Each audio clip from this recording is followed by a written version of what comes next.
All right, here we are down at my dock, Captain Joe's. My cousin Frank and I own. And who am I speaking with? This is Richie Martin.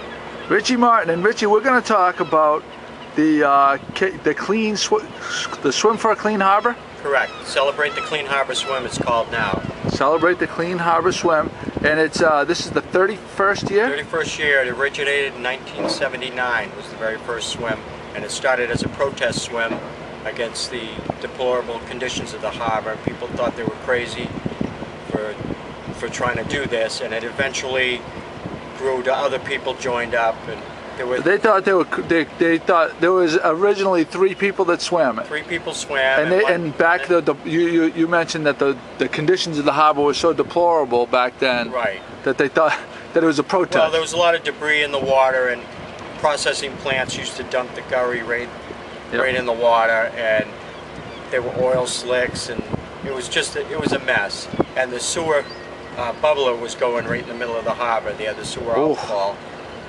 which has since been moved to beyond the breakwater and out. And that was part of what. So there was 3 people that took the original swimmers and one in a safety boat. And what were the names of the original? The original swimmers were Philip Well Jr., who has since passed, Sarah Evans, and her mother, Sarah Robbins, who was a marine biologist. And they were Eastern Point residents. 3 Eastern Point residents started this. Yeah. And eventually the Audubon Society got involved, and it became an annual event. And it grew over the years, and then Audubon decided that the harbor was clean. They wanted to go on to something else that needed their attention. And I kept the swim going after that as a volunteer race director. I got the YMCA's involved for a few years. They were involved in it. And since then I've taken it over myself and just do it. I'm a member of New England Marathon Swimming Association. So my organization actually runs this as a fundraiser. We're an environmental group also. How long is the swim? The swim is 1.2 miles. That's a long swim, right? It's a good distance, yeah. It's plus or minus. We just kind of eyeball it.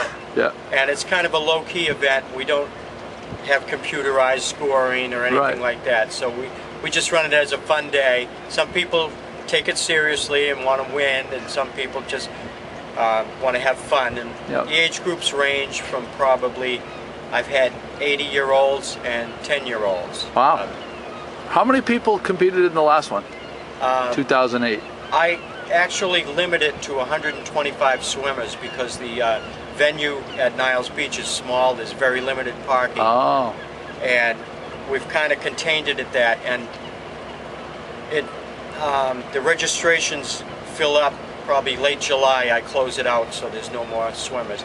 Although I could probably accommodate, you know, if I let it open, I could probably grow to 200 or 300 swimmers, I'm sure. There's a lot of people every year that don't get in because they wait too long.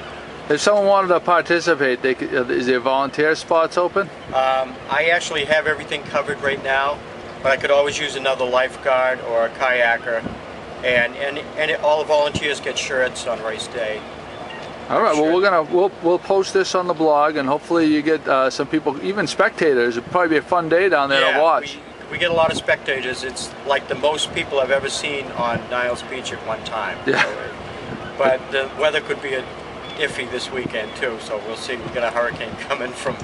That'll make it even more interesting. It's like watching a car race where you're watching some people watch it for the wrecks. Yeah, we just want to get it in. I think Saturday might be okay. All right. But, well, thanks so much for all you do, and we'll hope for a good day. Thanks.